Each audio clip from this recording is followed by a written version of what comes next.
Hello, good morning, नमस्कार। सभी का स्वागत है स्पिरिचुअलिटी मैटर्स अध्यात्म की और मेरे इस चैनल पे। आई होप सब अच्छा कर रहे होंगे अपनी लाइफ में, लाइफ को एंजॉय कर रहे होंगे। और आजकल हम जो मीमांसा दर्शन कर रहे हैं, इस ज्ञान से भी बहुत सारा लाभ उठा रहे होंगे, इस ज्ञान से भी बहुत कुछ सीख रहे होंगे। आपके अंदर ये ज्ञान निश्चित ही एक नवीन चेतना का विकास कर रहा है, आपको सन्मार्ग से जोड़ रहा है। आपके अंदर जो ज्ञान के प्रति जो एक इच्छा होती है वो भी उत्पन्न कर रहा है और आपको अध्यात्म से जोड़ रहा है। तो आज जो हम मीमांसा दर्शन में लेने वाले हैं वो है तत्व विचार और आत्म विचार। दो टॉपिक्स को हम कवर करेंगे। ठीक है, शुरू करते हैं आज का सेशन। Let's get started. तो देखिए, तत्व विचार क्या है, जिसे हम मेटाफिजिक्स भी कह देते हैं। ठीक है, मीमांसा दर्शन में जगत और उसके समस्त विषयों का सत्य माना गया है। इसका फल यह होता है कि मीमांसक बौद्ध मत के शून्यवाद और क्षणिकवाद तथा अद्वैत दर्शन के मायावाद के कटु आलोचक बन जाते हैं। प्रत्येक जगत के अतिरिक्त देखिए वो अगर दूसरा ओपिनियन रख रहे होंगे, एक जो ओपिनियंस चले आ रहे थे उनसे विलग अगर कोई ओपिनियन रखते हैं तो ऑब्वियस सी बात है कि वो क्या हो जाएंगे, विरोध में ही आ जाएंगे ना, आलोचक ही बन जाएंगे। तो कह रहे प्रत्येक जगत के अतिरिक्त मीमांसा आत्मा, स्वर्ग, नरक, वैदिक यज्ञ के देवताओं का अस्तित्व भी स्वीकार करती है। मीमांसक परमाणु की सत्ता को मानते हैं, पर परमाणु आत्मा की तरह नित्य हैं। मीमांसा का परमाणु विचार वैशेषिकों के परमाणु विचार से इस अर्थ में भिन्न है कि मीमांसा परमाणु को ईश्वर द्वारा संचालित नहीं मानती है, जबकि न्याय वैशेषिक ने परमाणु को ईश्वर के द्वारा संचालित माना है। तो ये एक भी भिन्नता आपको दिखती है कि वहाँ पे जो कह रहे हैं कि जो एटम्स हैं, मॉलिक्यूल्स हैं, उनको जो गति देने का कार्य है वो कह रहे हैं ईश्वर करता है, लेकिन यहाँ पे इस तत्व को यानी ईश्वर को इसका श्रेय नहीं दिया जा रहा है। ठीक है, मीमांसा के मतानुसार कर्म के नियम द्वारा परमाणु गतिशील होते हैं। इसका फल यह होता है कि जीवात्माओं को कर्म फल भोग कराने योग्य संसार बन जाता है। प्रभाकर ने 7 पदार्थों का उल्लेख किया है। 7 पदार्थ देखिए क्या है, वो द्रव्य है, गुण, कर्म, सामान्य यानी इसको जनरलिटी बोल रहे हैं, ठीक है, परतंत्रता है ना, शक्ति, सादृश्य, ये 5 इन्होंने पदार्थ बता दिए। इनमें से 5 अर्थात द्रव्य, गुण, कर्म, सामान्य, परतंत्रता वैशेषिक द्रव्य, गुण, कर्म, सामान्य और समवाय से मिलते जुलते हैं। वैशेषिक दर्शन में जिससे समवाय कहा जाता है उसे मीमांसा दर्शन में परतंत्रता कहा गया है। वैशेषिक के उक्त 5 पदार्थों के अतिरिक्त शक्ति और सादृश्य को भी माना गया है। शक्ति कार्य उत्पन्न करती है, यह अदृश्य है। आग में एक अदृश्य शक्ति होती है, यानी उसमें जलाने की शक्ति है ना। जैसे वायु है तो उसमें सुखाने का जो है, और जो बहुत गति से जब आता है तो उसी में ही क्या होता है, आंधी तूफान आते हैं, है ना। पानी में फोर्स, आप देखिए बिजली उत्पन्न होती है तो उसमें भी शक्ति है। ठीक है, इस तरह से बता रहे हैं। ठीक है, कह रहे आग में अदृश्य शक्ति होती है जिसके कारण वह वस्तुओं को जलाती है।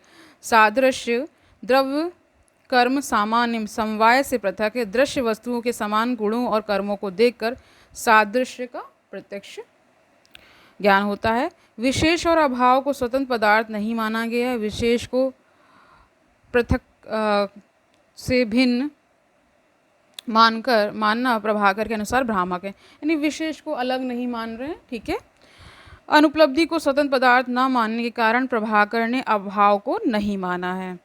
तो प्रभाकर मिश्र जो हैं, ठीक है, वो इसको नहीं मान रहे अनुपलब्धि को, है ना। कुमारिल ने 2 प्रकार के पदार्थों को माना है, भाव पदार्थ और अभाव पदार्थ। ठीक है, द्रव्य, गुण, कर्म और सामान्य भाव पदार्थ हैं। कुमारिल ने प्रभाकर की तरह विशेष पदार्थ का खंडन किया। कुमारिल ने समवाय का भी निषेध किया है। उन्होंने शक्ति और सादृश्य को भी स्वतंत्र पदार्थ नहीं माना है। कुमारिल ने अभाव पदार्थ 4 प्रकार के माने हैं, जिसे हम क्या कह रहे हैं, प्राग भाव बोल रहे हैं, है ना। और क्या बता रहे, अत्यंता भाव, अनन्यो भाव, है ना, और प्रध्वंसा भाव भी बता रहे हैं। ठीक है, ये 4 प्रकार के वो अभाव को बता रहे हैं। ठीक है, कुमारिल के अभाव विषयक विचार वैशेषिक के अभाव विषयक विचार से मिलते हैं, यानी अभाव, वहाँ का जो अभाव विचार है वो यहाँ पे मीमांसा दर्शन में कुमारिल भी इसको मान रहे हैं। ठीक है, अब आत्मविचार यानी सेल्फ के बारे में जानते हैं कि मीमांसा क्या कहता है। आत्मा को मीमांसा दर्शन में एक द्रव्य माना गया है। द्रव्य को यहाँ पे मतलब सब्सटेंस की तरह लिया जाए, तत्व की तरह लिया जा रहा है, ठीक है, जो चैतन्य गुण का आधार है। चेतना आत्मा का स्वभाव नहीं अपितु गुण है। अब देखिए कई बार क्या होता है कि इसको हम समानार्थी ले लेते हैं गुण और स्वभाव को, कहीं कहीं हम उसको बहुत विशिष्ट अर्थ में ले रहे हैं, तो यहाँ पे उसको अलग बता रहे हैं, ठीक है, ओके, समझ गए। कह रहे चेतना आत्मा का स्वभाव नहीं अपितु गुण है। चैतन्य को आत्मा का आगुंतक गुण माना गया है। आत्मा स्वभावतः अचेतन है, ठीक है, और वो कहीं कहीं केवल उसको ही चेतन बताते हैं, आत्मा को ही, क्योंकि ब्रह्म इज इक्वल टू आत्मा कहा था ना किसमें, अद्वैत वेदांत दर्शन में, तो वहाँ पे आत्मा चेतन है। यहाँ पे क्या बता रहे हैं, आत्मा स्वभावतः अचेतन है। आत्मा का संपर्क जब मन इंद्रियों से होता है तब आत्मा में चैतन्य उदय होता है।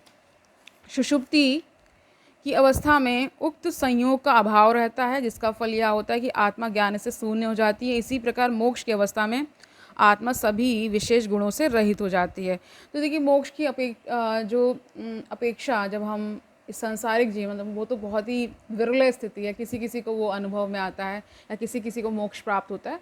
आप ये समझिए जो हमारा सामान्य जीवन है ना, सामान्य जीवन में हम क्या देखते हैं कि हम इसका बहुत लूज़ प्रयोग करते हैं। ऐसे कोई खाने के लिए भी बोलता है तो हम क्या कहते हैं, आत्मा नहीं मान रही है ना, आत्मा की इच्छा नहीं है, ठीक है। तो बेसिकली हमको ये समझना होगा कि किस कॉन्टेक्स्ट में बात की जा रही है, ठीक है। कह रहे हैं इसी प्रकार मोक्ष की अवस्था में आत्मा सभी गुणों से रहित हो जाती है। यही कारण है कि मोक्ष की अवस्था में आत्मा चेतन शून्य हो जाती है। इस प्रकार मीमांसा के आत्मा संबंधी विचार न्याय वैशेषिक के आत्म विचार से मिलते जुलते हैं। आत्मा को मीमांसा अमर मानती है। आत्मा की उत्पत्ति और विनाश नहीं होता है। तो जैसा कि हमने श्रीमद् भगवद गीता में भी जाना था कि आत्मा क्या है, मतलब इटर्नल है, नित्य है, और उसका ना ही जन्म होता है ना ही मरण होता है, ठीक है। जन्म है तभी मृत्यु है, अदरवाइज नहीं। आत्मा बुद्धि और इंद्रियों से पृथक है। आत्मा नित्य है जबकि बुद्धि और इंद्रिय अनित्य हैं। आत्मा विज्ञान संतान से पृथक है, वह विज्ञानों का ज्ञाता है जबकि विज्ञान स्वयं को जानने में असमर्थ है। इसके अतिरिक्त विज्ञान संतान को स्मृति नहीं हो सकती। यानी कि इसको इस तरह से समझ लीजिए कि उसका बच्चा बता रहे, संतान बता रहे हैं विज्ञान को, ठीक है, ओके।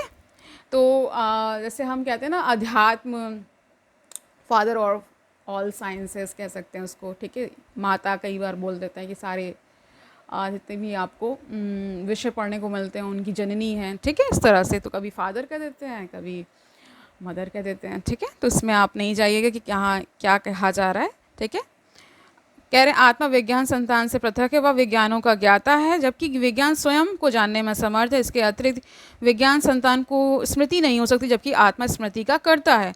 आत्मा को शरीर से भिन्न कहा गया क्योंकि शरीर कभी ज्ञाता नहीं हो सकता। आत्मा स्वयं प्रकाशमान है, इसलिए आत्मा को आत्म ज्योति कहा गया है। आत्मा कर्ता है ना, भोक्ता और ज्ञाता है। मीमांसा का आत्मा संबंधी विचार जैन दर्शन के आत्मा संबंधी विचार से मिलता जुलता है। जैमिनी ने आत्मा के अस्तित्व को प्रमाणित करने के लिए तर्क नहीं दिया है। उन्होंने कर्म का फल भोगने के लिए नित्य आत्मा के अस्तित्व को मान लिया है।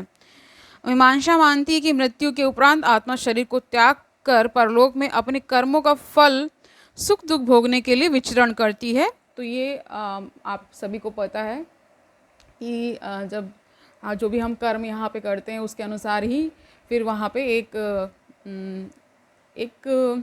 कहा जाता है फाइनल जजमेंट कह सकते हैं।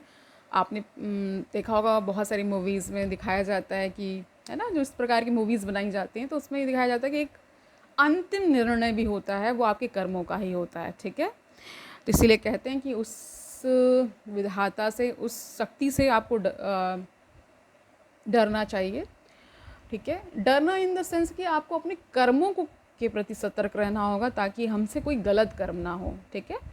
अगर आप कर्म अच्छे करेंगे तो फिर कोई परेशानी नहीं है, सब कुछ अच्छा ही होगा, ठीक है। अपने कर्मों पे थोड़ा सा आपको एक मतलब संयम होना चाहिए कुल मिलाकर के। ये नहीं कि आप कुछ भी कर देंगे। कल ही देखिए कितना वो निक्की का केस जो है, नोएडा, ग्रेटर नोएडा का केस है, अगर उसको आप देखेंगे तो क्या समझ में आता है? उससे यही समझ में आता है कि इंसान ही कितना हैवान हो जाता है, केवल क्या है, पैसे के लिए, दहेज के लिए आप किसी को इतना प्रताड़ित कर रहे हैं, वो भी जो इंसान खुद के पैरों पे खड़ा है। ठीक है, वो लड़की अपना पार्लर वगैरह चला रही थी, उसका अच्छा खासा बिजनेस था। ठीक है, मुझे कभी कभी ये लगता है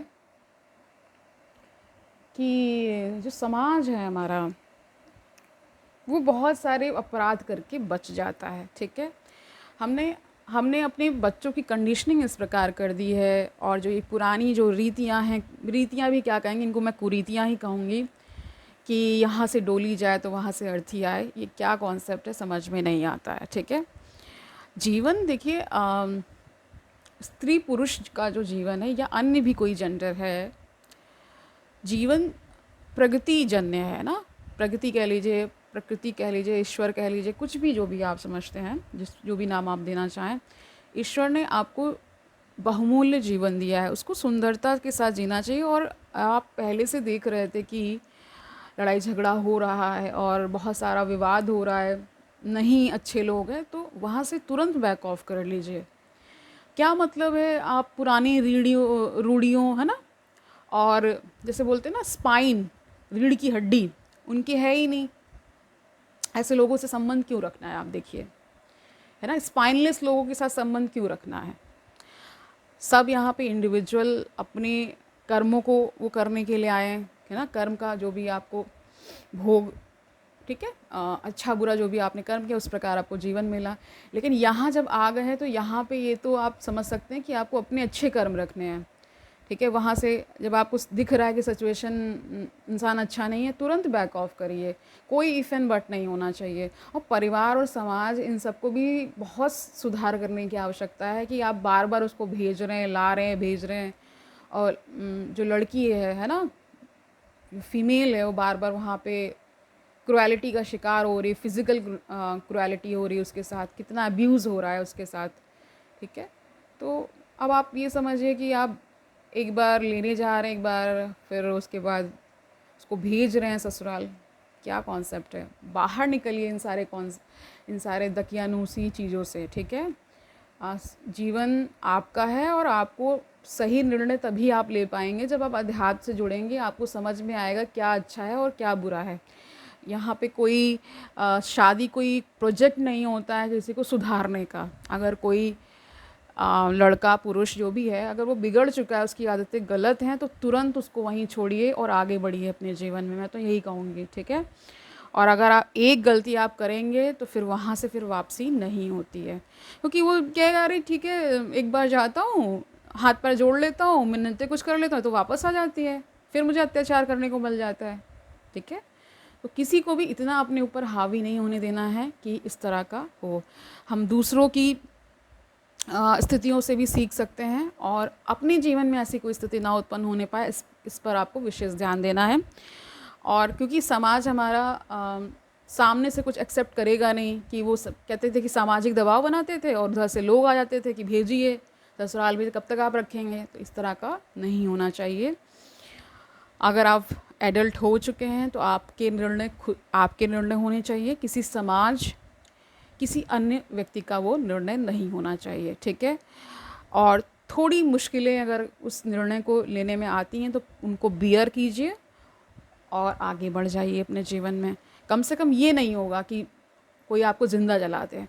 ठीक है, तो कई बार लोग सोच नहीं पाते, या आसपास का माहौल इस प्रकार कर दिया जाता है, ठीक है, कि इंसान पहले सती करवाता था। ठीक है, उसमें भी स्त्री का कोई हाँ या ना नहीं होता था ज़्यादातर केसेस में, या उनको इस तरह से प्रोग्राम्ड किया जाता था कि भाई अब तो पति चले गया, अब तुम्हारा जीवन क्या होगा, लोग तुम पर बुरी नज़र डालेंगे, ये सब तमाम चीज़ें क्या है। मतलब आप अगर इस शरीर को बहुत ज़्यादा प्राथमिकता देंगे तो फिर इस तरह से आपको मानसिक दबाव झेलना पड़ेगा। इससे ऊपर उठेंगे, अपने आप को परिमार्जित करते रहिए निरंतर, है ना, ज्ञान की गंगा में खुद को शुद्ध करते रहिए, तब आपका जो ज्ञान चक्षु हैं आपके वो खुलेंगे, आपकी प्रज्ञा जागृत होगी, तब आप सही निर्णय ले पाएंगे। बहुत सारे ऐसे लोग हैं जो शादी नहीं करते हैं या उन टूट जाती है तो फिर वो अपना एक निजी जीवन जीते हैं, ठीक है। तो वहाँ से हमको निकलना पड़ेगा। ये बहुत ही दुखद घटना है और मैं कल से थोड़ा सा मुझे यही लग रहा था कि मतलब ऐसे समाज पे ही थू है कि अगर वो बार बार लड़की प्रताड़ित हो रही है और उसको बार बार आप दबाव बना करके उसके ससुराल भेज रहे हैं, क्या है लॉजिक इसमें, ठीक है।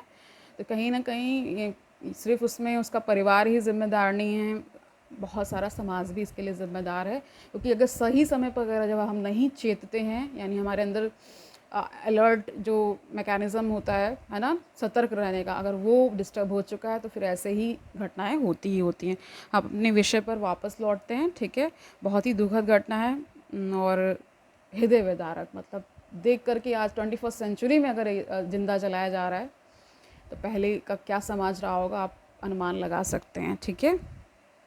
हाँ, जब ज़्यादा भौतिकता आ जाएगी तो फिर इसी तरह के कृत्य आप करेंगे ही, आपको डर किसी बात का रहेगा ही नहीं, है ना।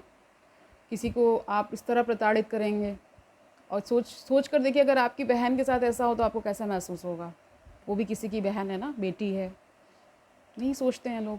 तो फिर अब वो तो चली गई, बाकी जीवन आप चक्की पीसिए जेल में।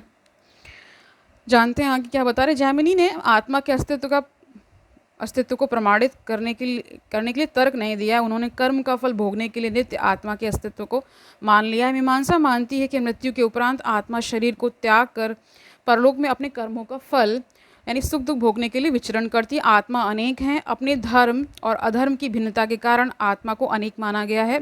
आत्मा के सुख दुख भी इसी कारण अलग अलग हैं। आत्मा के विभिन्न गुण माने गए हैं, जिनमें 9 विशेष रूप से उल्लेखनीय हैं। तो ये हैं, देखिए क्या है। सुख दुख, इच्छा, प्रयत्न, द्वेष, धर्म, अधर्म, संस्कार और बुद्धि, ठीक है। आत्मा का ज्ञान कैसे होता है ये प्रश्न कर रहे हैं। प्रभाकर न्याय वैशेषिक की तरह ज्ञान को आत्मा का एक गुण मानते हैं। आत्मा ज्ञाता है और ज्ञाता के रूप में ही वह प्रकाशित होती है। प्रत्येक ज्ञान में त्रिपुटी अर्थात ज्ञाता, ज्ञेय और ज्ञान को प्रकाशित करने की क्षमता है। कुमारिल ज्ञान को आत्मा का परिणाम मानते हैं। उनका कथन है, ज्यों ही आत्मा पर विचार किया जाता त्यों ही यह बोध होता है कि मैं हूँ। इसे अहम वित्ति कहा जाता है, यानी इसको सेल्फ कॉन्शियसनेस बोल रहे हैं। इसके विषय के रूप में आत्मा का ज्ञान होता है। तो आज के लिए इतना ही रखते हैं। हमने मतलब मीमांसा दर्शन भी ये मानता है कि आत्माएं अनेक हैं और बहुत सारे क्योंकि धर्म एग्जिस्ट करते हैं तो उनकी धारणाएं भी अलग हैं आत्मा के संबंध में, ठीक है। और यहाँ पे काफ़ी कुछ न्याय वैशेषिक से मिलता जुलता है और कई बार क्या होता है कि आप ये समझ पाते हैं कि एक ही विचार को तोड़ मरोड़ करके नया प्रस्तुत कर दिया जाता है ना। ये हम देख रहे हैं निरंतर। मैं जब स्टडीज़ में लगती हूँ तो मैं एक कंपैरेटिव स्टडी ज़रूर करती हूँ, तो इससे मुझे ज्ञात हो जाता है कि वहाँ पे आत्मा या जीव या विचार क्या कह रहा है और यहाँ पे मीमांसा दर्शन कह रहा है कि आत्मा अनेक हैं। क्यों कह रहा है आत्मा अनेक? श्रीमद् भगवद गीता में तो एक बता दिया था, ठीक है। क्योंकि हम सब इंडिविजुअल लेवल पे एग्जिस्ट कर रहे हैं और हम सब का एक इंडिविजुअल सेल्फ है, उस सेंस में कह रहे हैं, ठीक है। तो आज के लिए इतना ही रखते हैं, कल मिलते हैं। कल हम करने वाले हैं धर्म विचार करेंगे और ईश्वर का स्थान देखेंगे। स्टेटस ऑफ गॉड मीमांसा दर्शन के अकॉर्डिंग क्या है, ओके। अपना ख्याल रखिए, अपनों का ख्याल रखिए। अपने आसपास जो घटनाएं घट रही हैं उनसे भी बहुत कुछ सीखने का विषय होता है, उनसे बहुत कुछ आप सीख सकते हैं, एक विमर्श भी खड़ा कर सकते हैं, ठीक है, कि ऐसा जो आजकल संसार में हो रहा है ऐसा नहीं होना चाहिए। हम इस संसार को सुंदर कैसे बना पाएंगे अगर ऐसी गतिविधियां होती रहेंगी निरंतर, ठीक है। क्राइम रुक नहीं रहा है क्योंकि लोग क्या हो गए हैं, बहुत ज़्यादा भौतिकवादी हो गए हैं। उनके अंदर लालच, वैमनस, ईर्ष्या, क्रोध, ये सारे दुर्गुण आ चुके हैं ना। अगर अच्छे गुण आएंगे तो आप किसी को सता ही नहीं पाएंगे। आप एक ज़रा सा आप ये सोचें कि हम सब खाना बनाते हैं और ज़रा सा कभी पूड़ी तलते हुए या कुछ भी तलते हुए ज़रा सा उसका मतलब जो हम तेल यूज़ करते हैं उसका छींटा पड़ जाता है तो आप कई दिनों तक निशान रह जाता है, मेरे हाथ में भी रह जाता है। तो सोचिए उसको ज़िंदा आपने जला दिया है, या वो अगर खुद से भी कर लिए तो आपने ऐसी सिचुएशंस क्रिएट कर दी हैं, ठीक है, निक्की की मैं बात कर रही हूँ, ग्रेटर नोएडा का केस है। तो आपने ऐसी सिचुएशंस क्रिएट कर दी हैं कि उसने ऐसा कर लिया है, और ये हम सब के लिए बहुत ही दुख का विषय है कि हम आज की डेट में 21st सेंचुरी में भी अपनी बेटियों को नहीं बचा पा रहे हैं, अपनी बहनों का हम संरक्षण ठीक से नहीं कर पा रहे हैं, उनकी अपब्रिंगिंग हमने इतनी अच्छी नहीं की है कि वो ये समझ पाएँ कि शादी एकमात्र उपाय नहीं है, या उसके इर्द गिर्द, है ना, उसका अस्तित्व केवल शादी या बच्चे या परिवार से ही जोड़ देना नहीं, उसका अपना एक इंडिविजुअल लाइफ भी हो सकता था। वो अकेली बहुत कुछ कर सकती थी, बहुत कुछ बन सकती थी, है ना, अपना जीवन सुंदर तरीके से जी रही थी वो।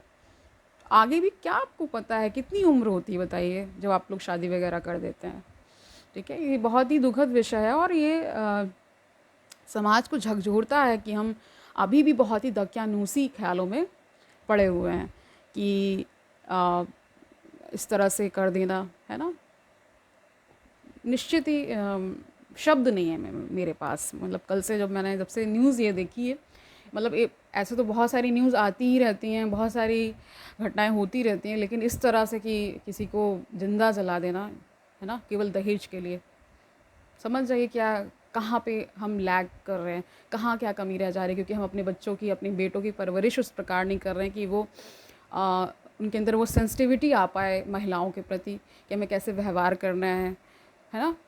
अपनी बहनों के साथ वो अच्छा व्यवहार नहीं करते हैं, फिर माताएं उसमें, उसकी देखिए सास भी इन्वॉल्व है। तो ये समझ में आता है क्योंकि आध्यात्मिक ज्ञान की कमी है, उनको बस भौतिकता ही चाहिए, बहुत सारा पैसा चाहिए, पता नहीं कहाँ लेकर के जाएंगे, है ना। सोचिए, आप इस पे विचार करिए क्या इसका कारण है, ठीक है। कल मिलते हैं, तब तक आनंद से रहिए, सुखपूर्वक अपना जीवन व्यतीत करिए, दूसरों को सुखी करिए, और ये भी याद रखिए कि मीमांसा दर्शन अनोखा दर्शन है। इसके माध्यम से हम बहुत कुछ जान रहे हैं, बहुत कुछ नया हम सीख रहे हैं, ठीक है। कल मिलते हैं, तब तक के लिए हरि ओम तत्सत।